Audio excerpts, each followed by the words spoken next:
Do you want to know what is inside the Mechanics of Poker program? Go over to the site where you can watch a free 1-hour demo. Hello, hello, hello, hello, hello. My dear Twitch friends.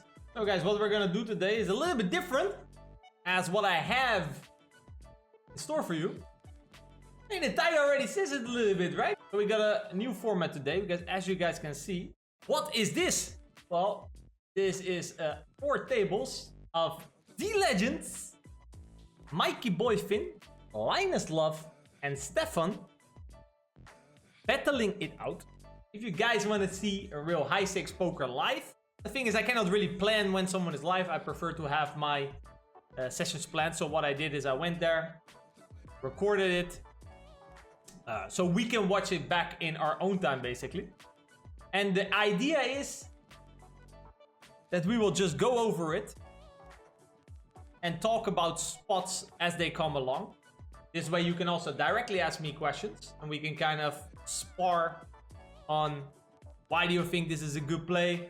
Who's the fish in that game? Start us with an interesting question. Who is the fish in this game? I mean, from what I understood, shout out to Linus, man. Linus, from what I heard, he didn't play 6 max in the last 2 years. Mainly focused on heads up. But here you can clearly see that Linus really understands the game, okay? Because basically in the end, guys, poker is just range versus range. Interaction, given the board. So what changes compared to heads up and 3-handed, that there's a different range, right? So the interaction on the flop changes. Let's say, for example, the percentage of air or the percentage of gutters or the percentage of top pair or the range advantages, disadvantages, they change. So he will probably need to get used to that a little bit again. But he does understand that how ranges connect, what kind of impact that will have on a strategy. Because it's not like, because it's not heads up, because it's 3-handed, that suddenly it's not poker anymore, no. Okay, the principles of poker, they remain the same. Just a game of equities, and we're trying to realize a lot of equity and try to make sure that our opponents don't realize equity. And we try to get a lot of money in with our good hands. So here there's an open, I would say, on table 2. 6-6 ace. The board that probably in a lot of your low stakes games you get c-bet range often. Definitely something that you should be punishing. Who has the best feel, Katja or Jimmei? Yeah, obviously Katja. Jimmei I think is also a player who got lost a little bit in his own creativity from time to time. I remember there was once a 3-handed game that we reviewed, me, Poker, Kluka, and Explode. And it was Jimmei, Russ 654, and Linus. That was a game, guys. That was a firework game. Is MMA top 10 6 max in your time? What do you mean in your time? When I was playing, yeah, he was definitely top 10. So yeah, it gets checked around, and this is something that Mikey Boy Finn should definitely be a bit more careful on this texture. Whereas I think a lot of players are not that careful on that texture. And on table 1, I think we had an open raise from the small blind. What it looks like. Reacts. A check flop, a check turn, and small bet on the river. In general is a good strategy. And we face a raise.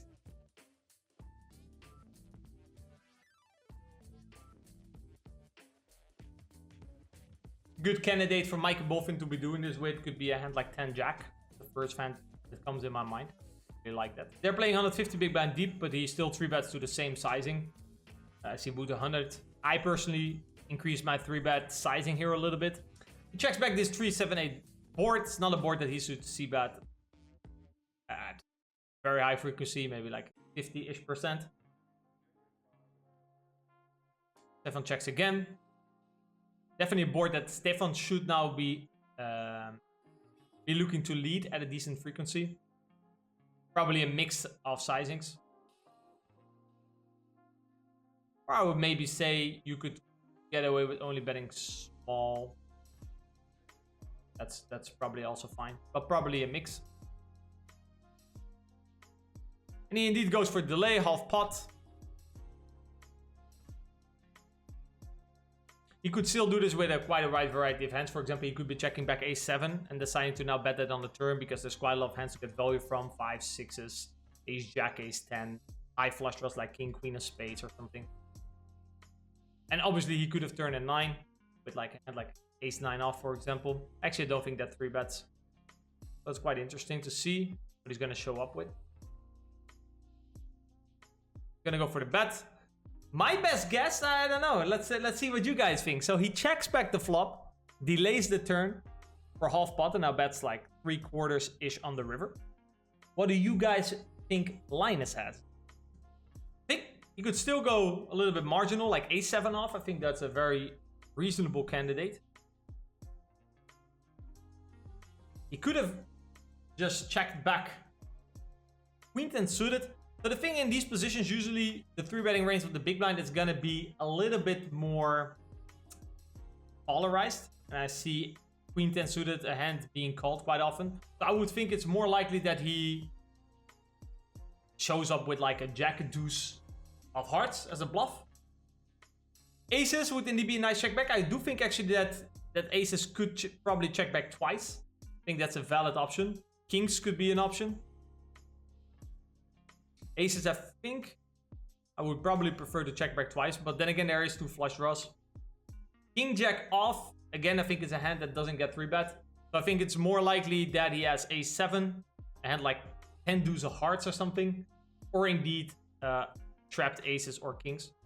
Actually, I haven't seen these hands as well. So he indeed had like a bullshit type of hand.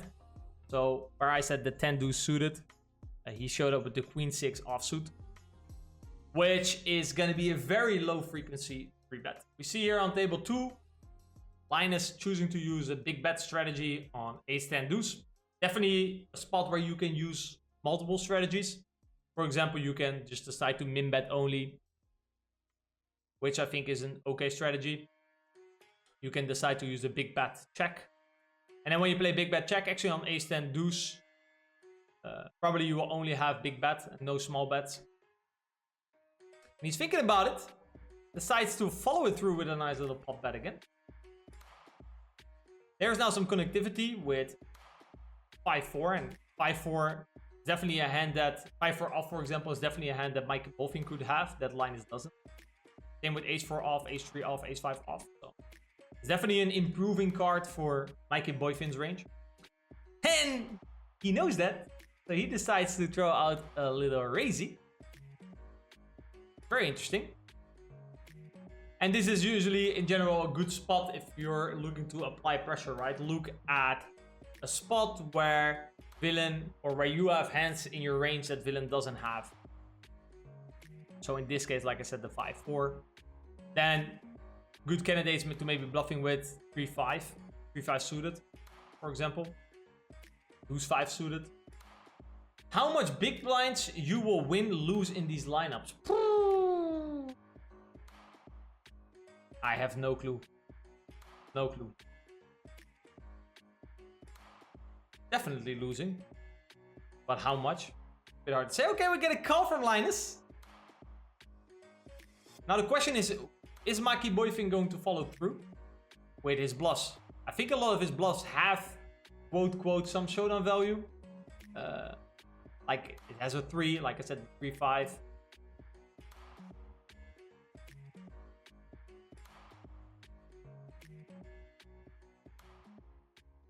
Chicken song not incoming because he did actually decide to go for the bet, so definitely not a chicken song. And a snip call from ace-10, and he showed up with the bluff with the 4-6 of spades, which I think he played his hand perfectly fine. So definitely not the chicken song, but more. And also, like, he has a low flush. So usually people like to give up flushes or flushes on the river. Main reason for this being, if you check raise the turn, Linus will call with a lot of flush draws that he will now fold the river. But as we already concluded, like, what are your other bluffs, right? And also with the 6 and the 4, it's not like you're blocking a lot of flush draws. So Linus, for example, could still have maybe like a lower type of flush draw. But actually, I don't think a lower like a king high flusher, for example, probably doesn't barrel the turn. So then he would have a jack 8 of spades, which I think would just fold the turn. So actually, I think Linus usually has an ace. And then the question for Mike and Boyfin is Linus going to fold an ace on the river? Well, obviously now he had 2 pairs, so never folding. Here we have a little 4-bet pot. Queen 9-3 flop. And a c-bet by Stefan. They're playing, effectively, they were starting 170 big blinds deep.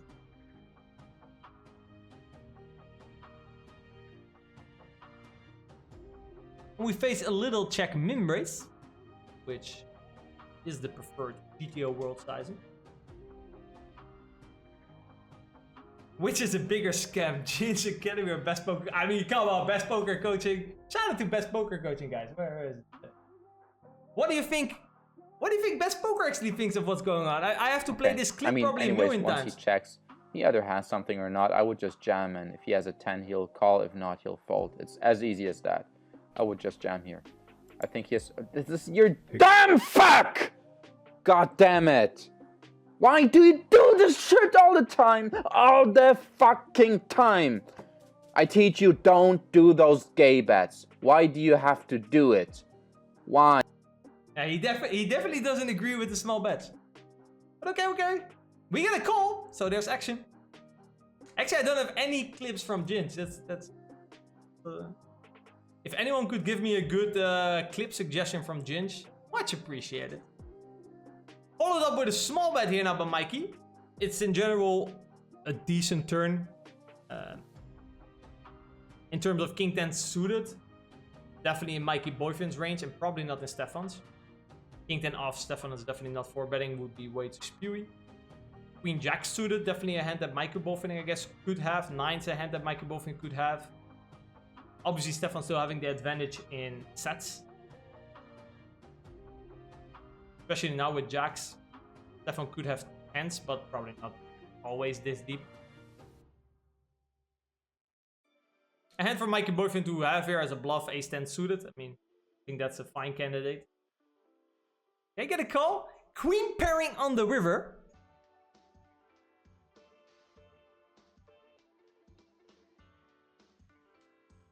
Becker, what are the best hands to check raise? To be honest, they're quite deep now, 150 big blinds deep. I'm not 100% sure. 100 big blinds deep, you do see that if you connect, you're just going to do quite a lot of check raising. Quite mergy as well. You'd be surprised what kind of hands would want to check raise in this spot. You would, for example, probably with frequencies check raise hands like pocket 7s. Because the solver is fucking crazy in the head. Actually, I do know why that happens, but obviously, guys, we cannot review everything. This is as they say, a war maker in Dutch. So let's see. I mean, the queen, I guess, is better for Stefan. Stefan could definitely have 4-betted king queen off, which Mikey Boyfin probably doesn't have. Ace queen off in these positions. I know 100 BB deep, especially gets 3-bet some of the time. I would say deeper as well. Mainly to deny equity realization from, let's say, and like 10-8 suited, 10-7 suited, that Mike and Boyfin would probably... The 3-betting range of the big blinds is a little bit more concentrated in the middle and a little bit more suited. So 4-betting hand like ace queen off makes some sense. I would say for Mike and Boyfin... I mean, kings and aces are obviously the majority of Stefan's range, I would say. So it wouldn't really make sense to check a hand like 9s. So I would say... If you have a strong hand, you shouldn't be checking.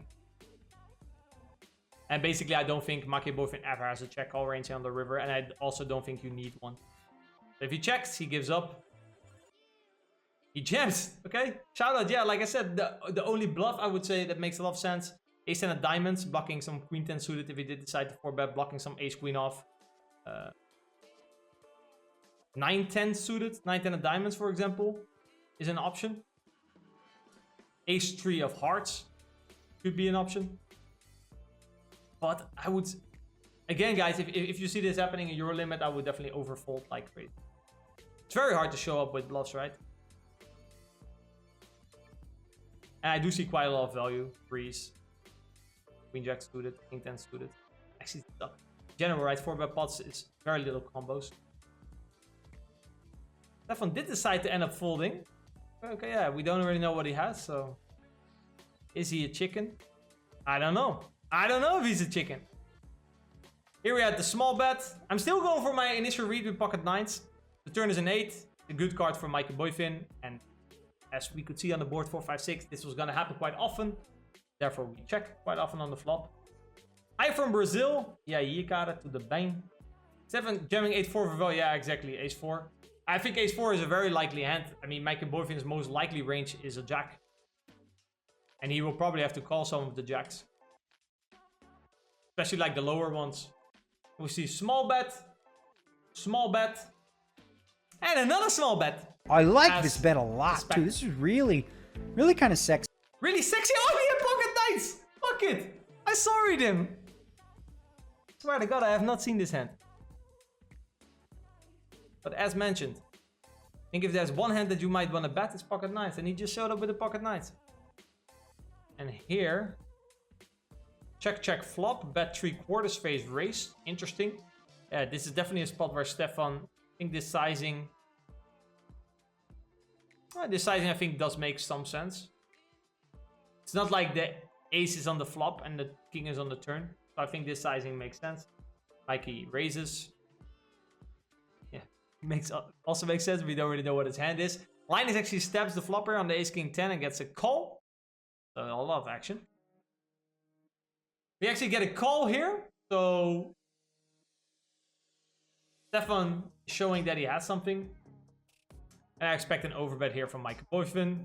Okay, he goes for pot. Actually, in a couple of spots where I would like to overbet, he decides to go for pot. But I think here, pot does make sense. As I think he's still betting in like ace-jack. And Stefan is still a little bit more uncapped, but still have 5s and 8s. Be very reasonable, so no reason to go too big if you're Mikey. And hey, you know, maybe give the guy an option to bluff you now with 5 exit clubs or something. Stefan in the tank in the first table, and he goes for the raise. Just as we said, maybe give the guy some room. So this is the reason why I think Mikey Boyfin doesn't go for the pot. He checked back flop, and 5s and 8s are no longer in Mikey Boyfin's range, whereas 5s and 8s are definitely in the range of Stefan. So therefore, what I first thought, like, okay, bet over bet, I think here pot is way better. So I would have definitely made a mistake here and maybe overplayed my ace-jack or ace-queen. Or maybe when you have ace-jack or ace-queen, you kind of, when you press overbet, you're like, nah, maybe a little bit too much. So you kind of scroll down towards pot. At Poker Ambition, who is the best 2NL Zoom player and why is it Don't Hate Me 89? Actually, yeah, we reeled. Actually reeled Don't Hate Me 89 for a little bit. Never saw her before. But I had to read at the end. And then I saw her and I saw, hey, really cool to see a female poker player for once. And I have to say, man, she was really good. So shout out to her. Go give her a follow. Don't Hate Me 89.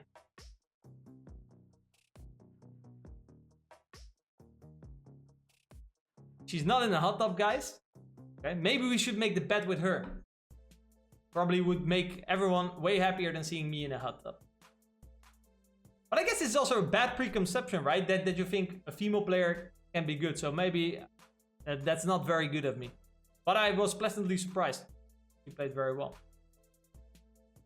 So we get the raise. And like I said, yeah, in terms of bluff for Stefan, 5x of clubs. 8x of clubs. But I don't think 8x of clubs steps the turn. So he would have 5x of clubs.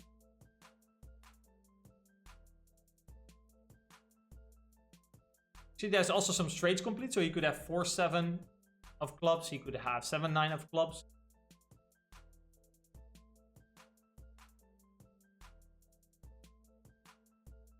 Mikey in the tank. Yeah, Mikey probably has ace-jack. Kind of the dilemma if you have ace-5. Ace-8, I think, is definitely calling. Because ace-8, we could have... Basically, we can chop the pot versus ace-8 as well. But yeah, if you have ace-5, yeah, you're blocking 5s. But especially if you have a club, you're also blocking his bluffs.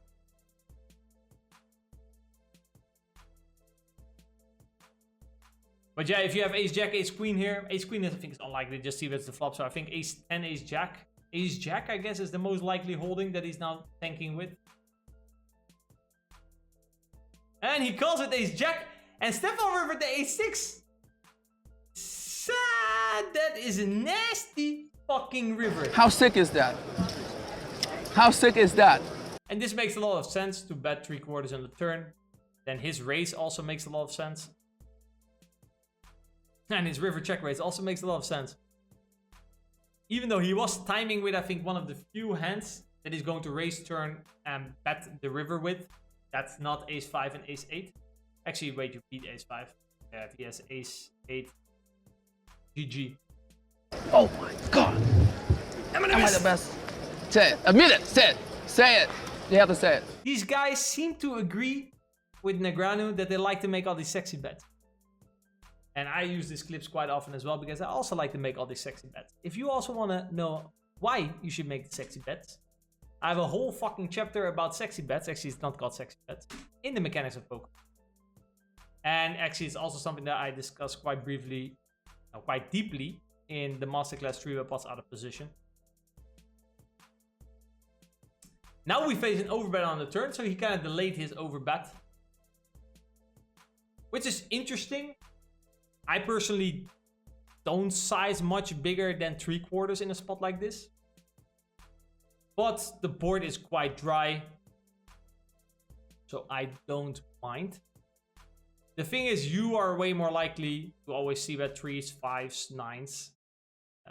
Whereas Linus is a little bit more uncapped, I would say, in terms of 3s and 5s. So therefore you usually, or I usually don't go too big. But this is a spot that you're going to be checking back quite a lot of Ace Jack, King Jack. So I don't mind it here.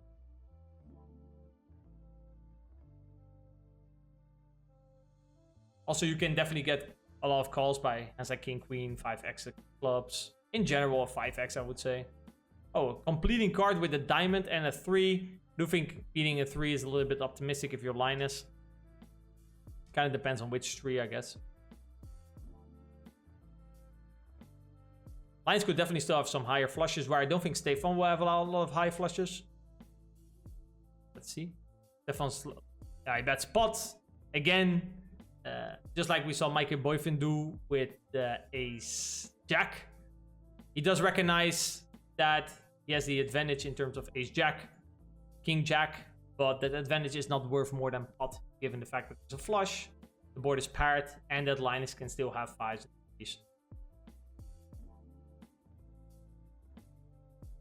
How do you approach spot where in position can see bet range? How do you approach the spot where in position can see bet range? Bet, check back, etc. 359, you can see bet range for 70%. Mino. So dumb. Mino, that's why you play this one. Mino, understand what you're saying. I hear what you say. Dus I can no answer give als je not clear English speak. So could you maybe further how you approach? I don't really get it. But since it's live, you know, we will get a fast interaction. So I would say Stefan most likely hand Ace Jack, King Jack, and in terms of bluffs, King 10 with diamond.